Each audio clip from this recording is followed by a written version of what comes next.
Survivor Specialist Phil and Alexa are back for the episode 3 predictions and power rankings for Survivor season 42. Alexa's gone all week, so she won't be here for the recap either. I'm going to be joined by McKenna Feeney for that one, who's been pretty much the MVP of all things Patreon. Today, though, I'm going to be joined by John, who has been helping me out. Can't even say help me out, who has been a severe co-host. I don't know why I use the word severe, but I feel like we've been doing this for 2 years of our lives of the Movie Buff Specialist podcast. So that's been fun. And he's going to come on, and he's one of the patrons who is already participating in the fantasy game anyway. And he's participating in the power rankings game. So he's going to be telling you what his picks are live. So that'll give all you other patrons who are playing along in the game kind of a head start here. Like I said, Alexa will be back next week, so that'll all be good. John, we're 2 episodes into Survivor 42. What are you thinking so far? I'm really enjoying this season so far. It's starting off a lot more interesting, I find, than 41 did. And I was not the biggest hater on 41, but taking out like Shipwheel Island or whatever we want to call it from the second episode made this second episode so much better of a start than what we got last season. Yeah, I'm actually really enjoying this season, and I know I was kind of trying to pump me and Alexa up. We pretty much do we listen to inspirational speakers before we get on this podcast every time, and I'm actually really enjoying it because I was really concerned coming into 42 that Survivor had just jumped the shark. Now, granted, we're 2 episodes in. What does that actually mean? Last year, around 2 episodes, we were still okay on this season, but I think that it's going in the right direction. Another thing that I think really working for right now is they are letting COVID get pushed to the side. And we obviously saw it with Mariah last week because Mariah's brother had died at right at the beginning of the COVID pandemic. Totally understandable why they would include that. It's human moments, her burying his, necklace on the island and moving past it and all of that. Love that storyline. I think it's good that so far she's the only one who's brought this up. I think 41 was so focused on, what were you doing during COVID? We all just got to get rid of it. Everybody in the world right now wants to in some way, shape, or form move past this. And I think Survivor has been smart in kind of just letting us use this as escapism again. And I think so far that has been one of the best, has been a highlight of this because it's felt like a more positive season. Vaughn, however, on the first podcast that he did with us was 100% right that they need to start being a little bit more positive in some of these flashbacks. These flashbacks are all about I almost died and now I'm alive, or somebody near me died and now I'm here because of them, or I was a fat kid, whatever it is. None of it's happy. And my thing is there's a lot of people with really interesting stories that aren't necessarily sob stories. You can get somewhere without it being that. So that's one thing. But I do think that this season has, kind of just said yes, we're going to be 26 days. Yes, we're going to have twists that are new. Yes, we're going to have all these different little things, but it's still Survivor, and it's still ultimately about what Survivor is about, not whatever. 41 didn't know what it wanted to be. Did it want to be a COVID thing? Did it want to be something that was about, LGBTQ? Did it want to be something that was about, gender? It didn't know what it wanted to be. And I think this season is on it where it's it's about Survivor. The cast will let us know what we want it to be. We already had Jackson's moment in this season. We had nothing like that in season 41. And that felt so much more authentic and real and powerful because of where it was placed in this season. And it didn't feel forced. Mariah's storyline, way better than a lot of the stuff that we were getting in the early game last season. So I'm really a fan of all of that. But early takes on maybe some people that you're looking for as late picks. You're not winning, that's for sure. In terms of the game, you got 13 points on Mariah, which is actually better than Alexa and I both did. We only had 12. But any early takes on anybody surprising you that you weren't expecting to like or dislike? Honestly, this last episode totally swung me around on Jonathan from my pre-season expectations for him. I saw this big burly white guy with dreads, and I was like, oh, what's this going to be? And he completely turned me around on him this last week. His conversations with everyone on that tribe seemed so authentic. He has that strategic side. He knows he has to lie, which was a great editing this week when he's I have to lie to all of them, and automatically cut to him lying to both of Marianne and Mariah. But he actually just seems like one of the most likable people we have ever seen in that archetype on Survivor. And it's coming on the heels of Danny McRae, who was the bigger, stronger guy, and he was great. I really like Jonathan. I like Jonathan in the preseason, but kind of thought that he was going to be more of a character than he is. Jonathan's giving me Johnny Mundo vibes, but with the ability to win the game. I think that's the Yeah. difference right now. Is he feels like somebody who could win, and I kind of like that. I wasn't expecting him to really feel like he could win. That'll lead into he's my number one again. I had him number one last week. I'm having him number one again this week. I look at that tribe. We're down to Jonathan, Lindsay, Omar, Marianne.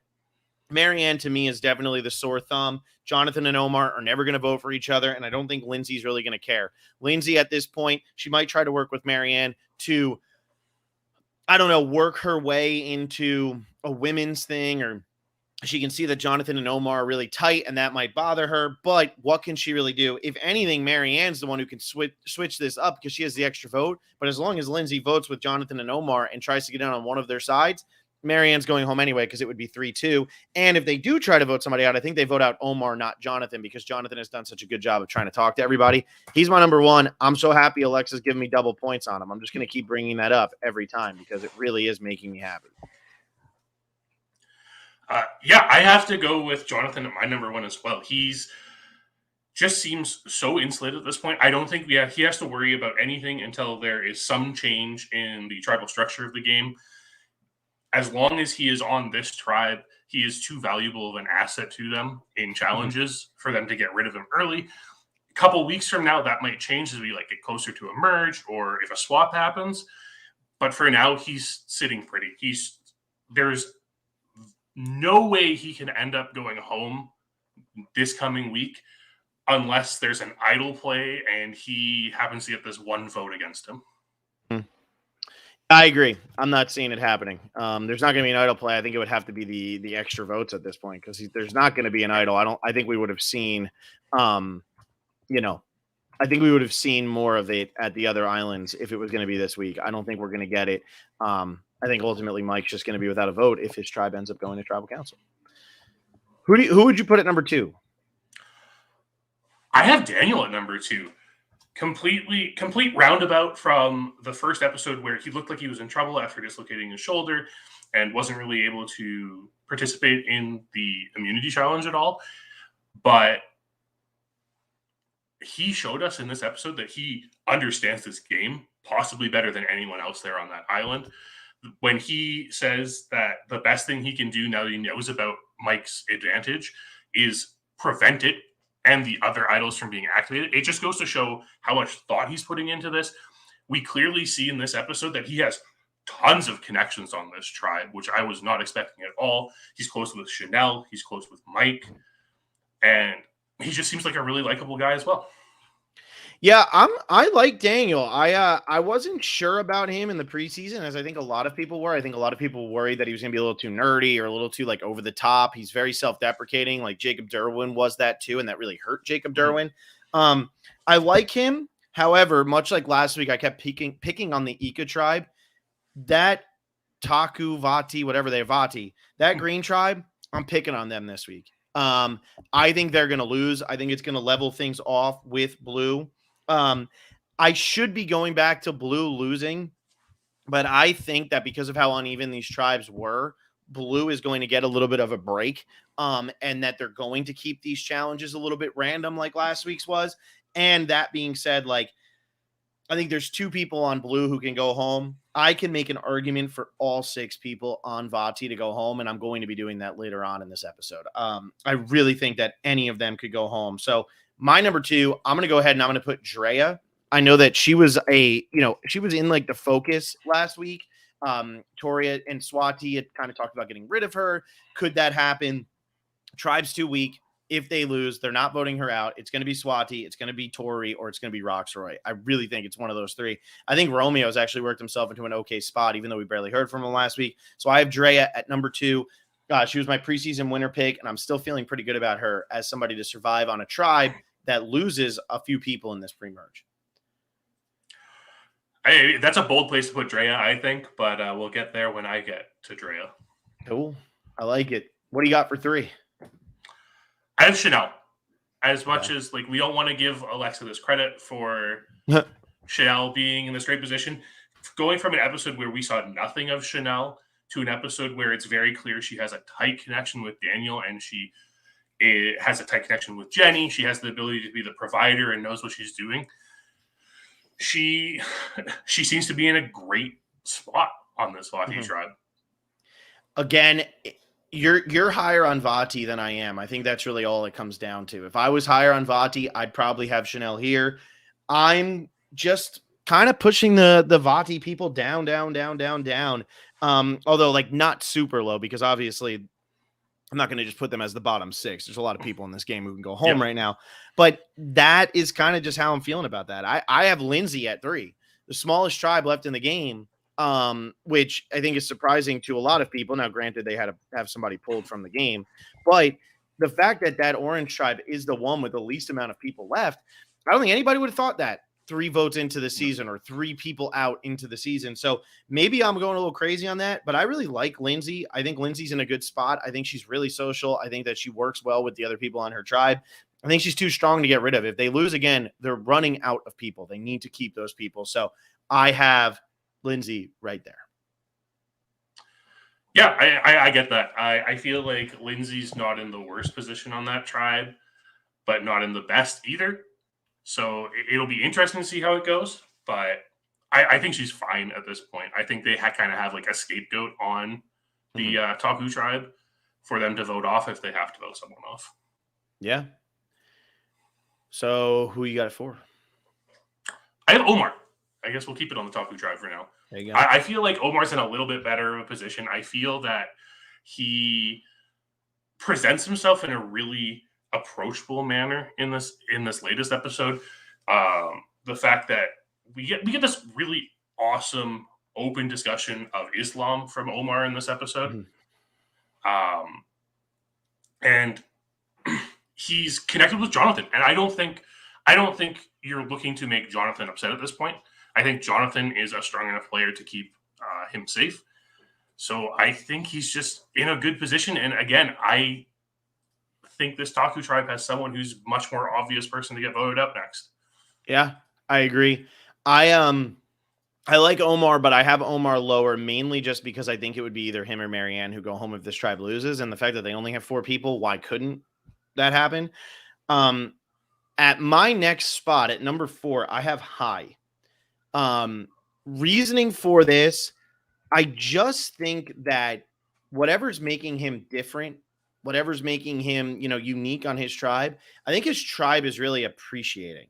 All right, both tribes will it go to 2 tribes? Anyway, I think that High is somebody who can find his way through whatever chaos is about to happen on Vati. This Mike not having a vote and Daniel knowing and Chanel knowing and Jenny knowing is going to cause chaos over there. I think that High is on the outside of that chaos because I think ultimately Daniel and Chanel are going to be the ones who are going to try to work this out in their favor, which puts Mike and his allies in the crosshair. His number 1 ally is Jenny. Now, maybe they all try to work together, but if they all try to work together, I see them trying to vote out Lydia. I don't see them trying to vote out High. I think High is somebody that they're all really getting along with. And he's got a lot in common with all of them. So I have High here at number 4. But I'm telling you, this whole Vati tribe, I am concerned because I really think that they're going to go home. I think they're going to go to tribal this week. I think there was just too much setup last week. And I feel like it's going to pay off this week. And it's going to be different, I think. Yeah, I don't know. It's hard. Before this challenge, I would have agreed with you. But the fact that they came back in this challenge so quickly in this puzzle, it really went to show how good this tribe works as a team together. I feel that the Vati tribe is just the most gelled tribe out of these 3 tribes. And they work together the best. High's not even the next person from this tribe that I have because my number 5 is Lydia. I think Lydia really demonstrated this week how important she is. She's this. It's really interesting because she's this young contestant out there, but she took on this leadership role and she killed it this week. I will say it was so shocking to see her. Challenge. It was shocking to see her take that role. Yeah, take that role and to just take the tribe from being behind and getting them back into winning the challenge, absolutely fantastic. I think she is getting along with everyone on this tribe very easily, and I just don't see them going after her. I think she kind of has like this little sister role in the tribe and is a little more protected by that. I think that the rest of the tribe members are going to be protective of her. Yeah, I mean, like I said, I was shocked that she was in the caller role. They have Mike, who's got a really loud voice. He's, very, very like big. I figured he would get it. Then he didn't. So I'm just sitting here and I'm like, why Lydia? Why did they choose Lydia of all people? And her screaming, yeah, y'all bitches come here is fantastic. But why her? That would have been the last person. That's why I picked her for the blindfold. She was the last person I would have expected, but she did great. But how does she convince her tribe that she would be the best person for that role? Because normally somebody in this position, they wouldn't be able to convince their tribe. How did she do it? That's what I want to know. Yeah, it's one of those little things that we don't get to get. We don't. It's almost a shame that we don't get that like pre-challenge discussion from the tribes to see how they mitigate this anymore. And it's just mostly like when there's no contention of it at all, they don't show it. And I mean, it's great because it means we're spending more time on like the camp life of everything. But this is an instance where it would have been incredibly compelling to see how Lydia wound up in this caller position. Yeah, if we get to do any interviews after this season, that is a question I'm going to ask anybody we get from Vati, because I'm very, very curious about how that all came to be. All right, at my number 5, this is a surprising one for me, but I have Romeo at 5. I really think that Romeo lost Stack, but I just don't think he's causing enough drama on his tribe to get voted out. I know he's weak and he's small and whatever, but Tori is causing so much drama. Swati is causing drama. Drea is causing drama. Roxroy isn't doing anything. I think that Romeo can lay low. He can say, guys, just keep moving on without me. Don't worry about it. You already got rid of one of the skinny dudes. You don't need to get rid of the other one. And just kind of let it happen. That's where I think this is going. Could be wrong, but I really like where Romeo is at right now. So I have him at number 5. Yeah, it's hard because we didn't get a lot of Ika tribe this week, and we got no Romeo this week. So yeah, he only had the confession at the very beginning. I don't know how he's recovering from Zach being out of the game, though it does seem fine because it does seem like he has the majority with Drea and Roxroy. I just don't know if that's going to change at all. I agree. I don't know. I think it'll be interesting to see, what he's able to do. But I just don't think his name's going to come up. I really don't. I just don't think they're going to bring him up. It's very possible. It seems like he has these connections where he can just work with everyone on this tribe, and hopefully it takes some fart, because I do enjoy him as a character so far. Yeah, I agree. I agree with that. All right, let's who's your number 6? My number 6 is my highest rated Ika member tribe, which is actually Swati. Okay. I think Swati is in the best position on this tribe. She's maneuvering between every single person in this tribe. We saw her connection with Roxroy last week.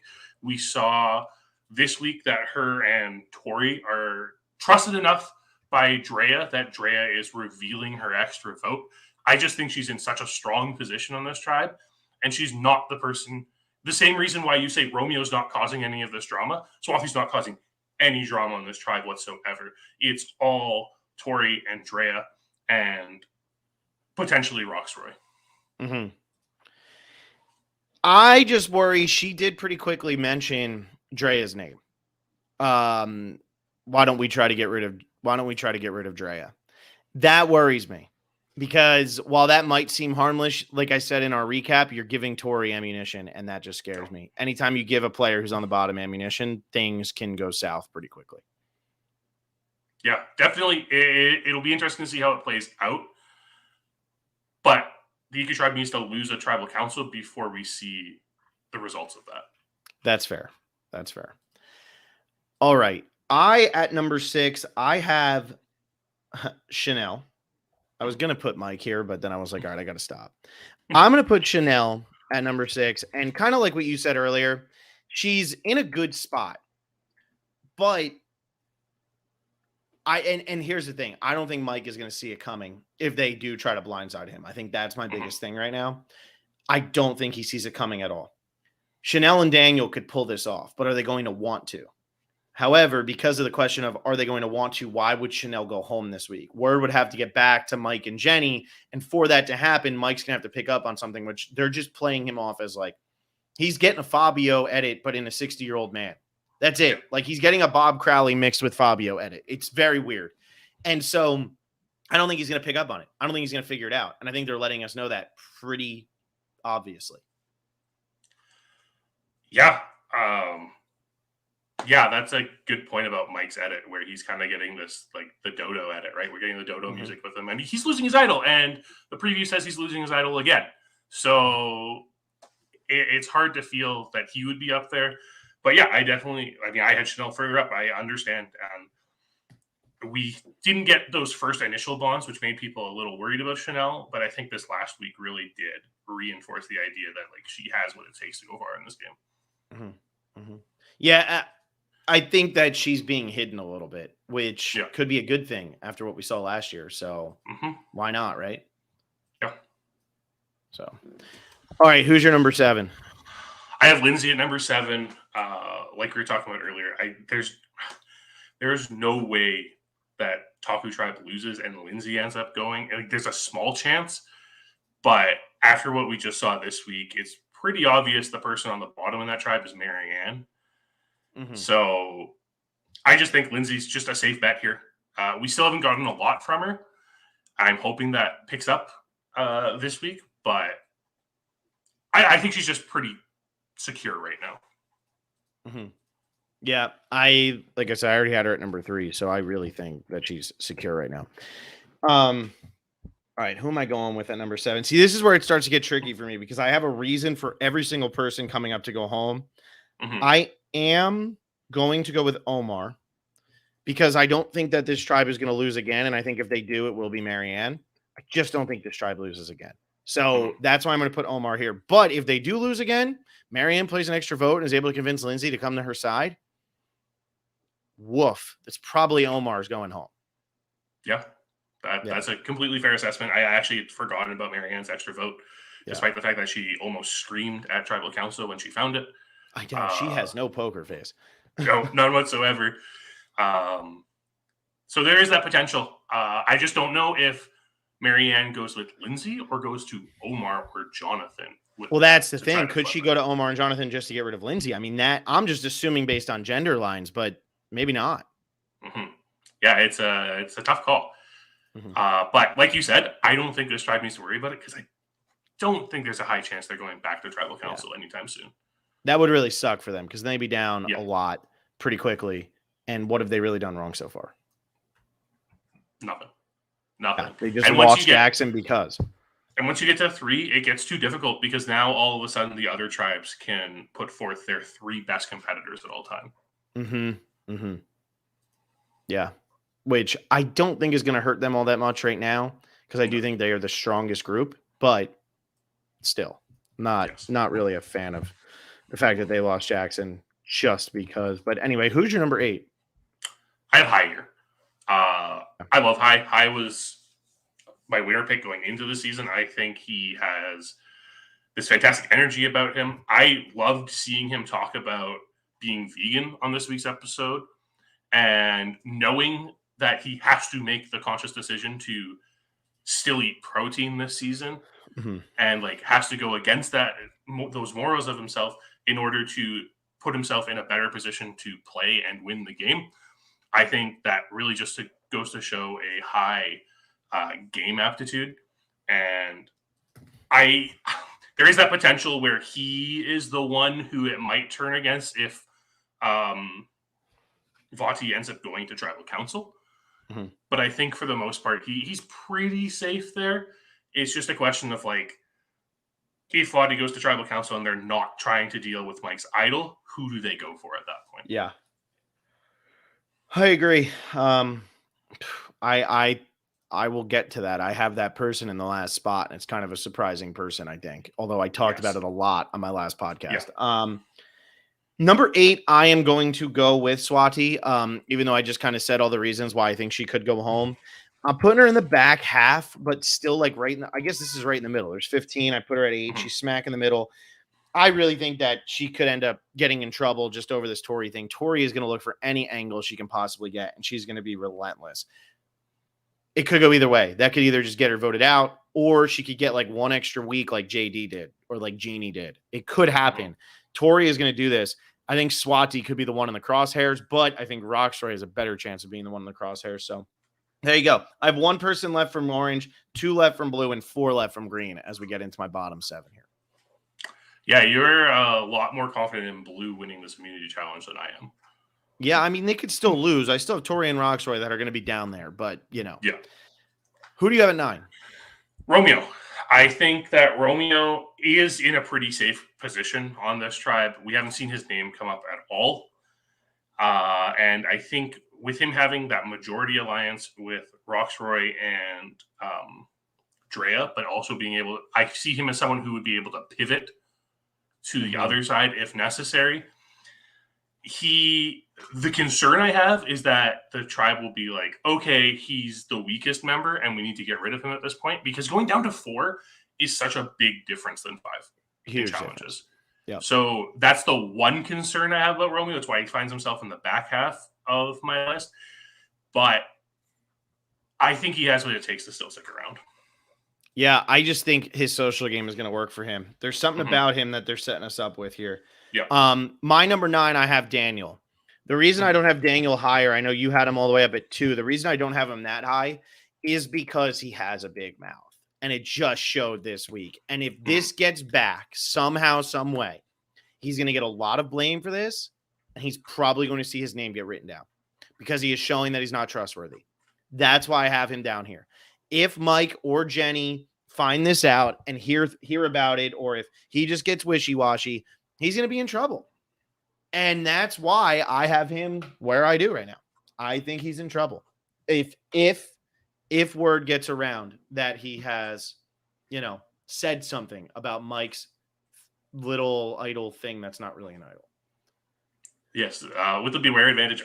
The major concern with Daniel that I don't think is really warranted in concerning about it, but with the preview showing us that Mike's misplaced the beware advantage again, there's the possibility that Daniel moved it, I suppose. We're not really sure how that works. He's not allowed, is he? We know that they're not allowed to take it themselves when it's in another player's possession, but we don't know what the rules are when it comes to, like, they've hidden an idol somewhere. Like, this is my big question, because Mike didn't bury that idol very deep at all. No. Right? What if Lydia walks up and just finds it? What happens then? Production just tells her, oh, you can't do that. Someone else has already found this. Yeah, like, that's weird, the question I have at this point, right? Without that rules clarification and without seeing what happens in this week's episode, I don't know what's happening, but there is this potential that Daniel's moved that, and that could be his downfall. I just don't really see that because I don't see production allowing him to do that. That's fair. So who do you go with at number 10? Mike. That's who I also have at 10. So yeah, I think he's definitely stronger. I don't think Daniel and Chanel are going to target Mike in order to get this advantage out of the game, because they're both savvy players. They both know that getting Mike out just means this advantage gets replanted, and then they have to worry about it. At least with Mike having it, he doesn't have a vote. You know where the advantage is, and you seemingly can convince him not to say this phrase, because he did not say it at this immunity challenge. So if that's the case, it's completely safe for them to keep Mike also as a strong physical component of their tribe. It's also why I have his closest ally much further down the list. Yeah, I couldn't agree more. I have him at 10. Why go after him? It's the same thing with Xander last year. He's toothless. He has no bite. There's nothing he can do to you in this season. There is nothing. He has no vote, but you know where the idol is now. Why not blindside him without blindsiding him? You can do it. You get rid of somebody and Mike is still there with no vote. Why not? I think Jenny's in so much trouble. just for aligning with him. And the fact that it was Chanel who spelled out who the pairs were, and Chanel is who Daniel told. It feels to me like that was a big setup for ding, ding, ding. Why get Mike? If you vote out Mike, all you're doing is you're getting rid of somebody who's nothing right now. Yes. He is nothing. He could become powerful. Right now, he's nothing. Why get rid of him? Get rid of the person who actually could do something right now. You also have to realize, like, Daniel has to realize that Mike's an asset to him if he's already coming to him, telling him he has this advantage. Yeah. Right? Like, Mike grabbed Daniel, walked him down the path to find this advantage. Like, he really wanted to show Daniel that he had that, which goes to show his trust, which means there's no reason for Daniel to turn on Mike at this point. He's too valuable an asset to him. Yeah, I agree. I totally agree. All right, who's your 11, since we both had the same 10? I have Roxroy. Roxroy at 11, okay. Yeah. I'm a little still concerned about his bossy behavior. I think the fact that he has the numbers is really beneficial to him. I'm just really worried by that conversation between Drea and Tori in the first episode about Roxroy not doing anything in that first immunity challenge. Mm-hmm. Why did that come up, right? Like, that just feels weird. And it feels weird. It's possible it's just kind of like this, because it doesn't even work as this like decoy in the episode, because it wasn't a question of if Roxroy was getting votes or not, because it was between Zach and Tori in that episode. Yep. So, like, why was this mentioned? What's going on? Is Roxroy not as strong as we believe he is? Maybe he is just too bossy at camp. Maybe he doesn't do enough in challenges, and that's who goes. He has kind of like that safety, like I said, with being with Romeo and Drea right now, but I'm not sure how tight that threesome really is. Yep. And I don't think, I can't tell, because we just heard about it like randomly last week, right? Yeah. Like, it felt pretty random how it just came up. So I can't tell either. I cannot tell either. I'm actually going to go with Marianne at 11. I think that she's, even though she's on the bottom of that tribe, I don't think that tribe loses again. So I'm going to go ahead and I'm going to put her at 11 and just say I think she's going to be safe here. I really do. It's at that point, it's just a question of which tribe you think is strongest. Yeah, and that's the one right now, even though they're down. I'm just really worried about her infectious attitude, that I don't see her ever climbing out of this hole of Marianne has to go home. I don't see a point in this game where it's safe to keep Marianne in this game. Yeah. Yeah, she could screw up your game very easily. Yeah. Very easily. All right, we're down into it. We got our last 4 for each of us. Who is your number 12? I have Drea at 12. Wow, that's far down for her. That was my number 2. Far down. I know. I'm just not getting this vibe from Drea that makes it seem like people want to work with her. She's coming across. She told Tori and Swati about her extra vote. She obviously didn't tell them about the amulet advantage, but telling her about the extra vote, potentially she can use it to like pull them over. Shouldn't have to when there's 5 people on the tribe, but it feels like when you're going down to 4, that's the perfect time to eliminate the person with an extra vote. I agree, but she's the strongest person on that tribe by a lot. Yeah. And so if you get rid of her, you're just setting yourself up you're hoping you're one of the last 2 at that point. Yeah, and who on this tribe is going to be that confident that they're one of the last 2? Swati and Romeo? Maybe. I don't know. We haven't seen them bond enough. I know. And that's kind of the concern. We're getting a lot of Drea, and she doesn't strike me as someone who's going to go far into the game. I still think she's got game left. She kind of given me like a Liana vibe from last season, where it seems like she's like aggressive. She's in people's faces. Maybe her name will come up every now and then, but I still think she's got some game. I have Lydia at 12. So it's funny, after all that crap I talked about Green, I actually have 2 blue people below Lydia. Yep. But I just think Lydia is probably safe, but she had a really good episode last week from every aspect except the edit, which scares me. And she had like no content, and she seems like somebody who could definitely get a straight bullet if they're like, well, we don't want to weaken our tribe. What do we do? And I'm not even saying that I think she's weak, but maybe Jenny is just better at puzzles or something, so they don't want to get rid of her. This could be somebody that they do get rid of, but I think High would probably have her back. I don't know. We got no like other content from her this week, which was weird. That is weird. It's weird to have that in an edit where, especially when she's so strong in this challenge and gives I mean, Survivor Twitter loves Lydia now after this week, and we didn't get a lot of content from her. I think last season's edit makes it really hard to read edits now, though. Yep, I agree. I do agree with that. All right, just kill your bottom three here. Who you got as your 13, 14, 15? So I have Marianne, Jenny, and Tori in that order. Marianne's just a safety thing, just in case, in case for some reason Taku loses. I feel that she's definitely the one going home here.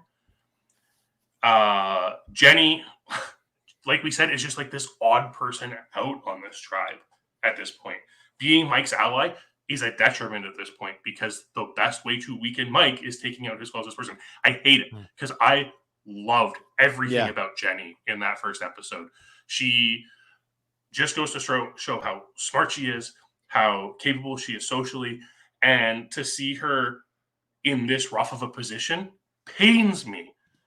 But it's the safest person to kind of put in this position.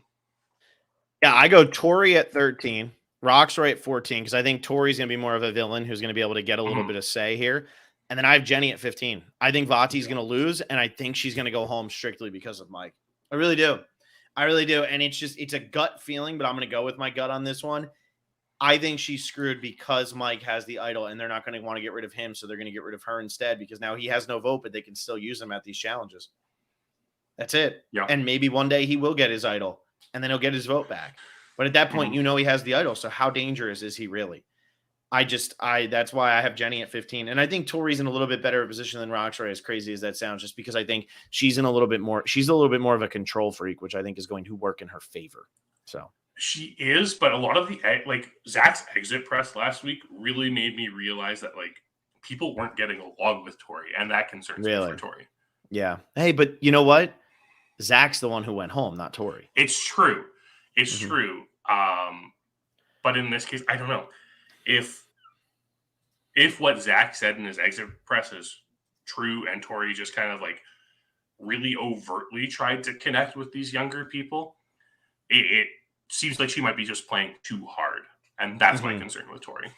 Okay, that's fair enough. I'm not concerned. Zach's the one who went home. Zach's theories, not the truest theories because he's home. But that's it. So I have Jenny. We're not feeling good about Jenny, even though you do have Tori below Jenny. But neither one of us feeling very good about Jenny this week. Make sure to get your power rankings in. If you're patrons, $20 patrons, make sure to get your power rankings in. Updated fantasy game. I think I said on the podcast 12 or something is the perfect score you can have right now. Maybe it's 9, whatever that is. And that's really it. That's all we have going on right now. So we'll be back. I'll be back on Wednesday night. I'm going to be podcasting with McKenna Feeney after the episode, doing the recap. Alexa's off. John, thanks for hopping in. Thanks for doing all of this. Everybody become patron, patreon.com/Survivor Specialist. It's not too late to get in on this power rankings game. You only missed 1 week, so you can easily make those points up. Up to you, though. You're the ones missing out. Thank you all for listening. Thank you all for hanging around. And John, thanks for hopping on. We'll see everybody Wednesday night.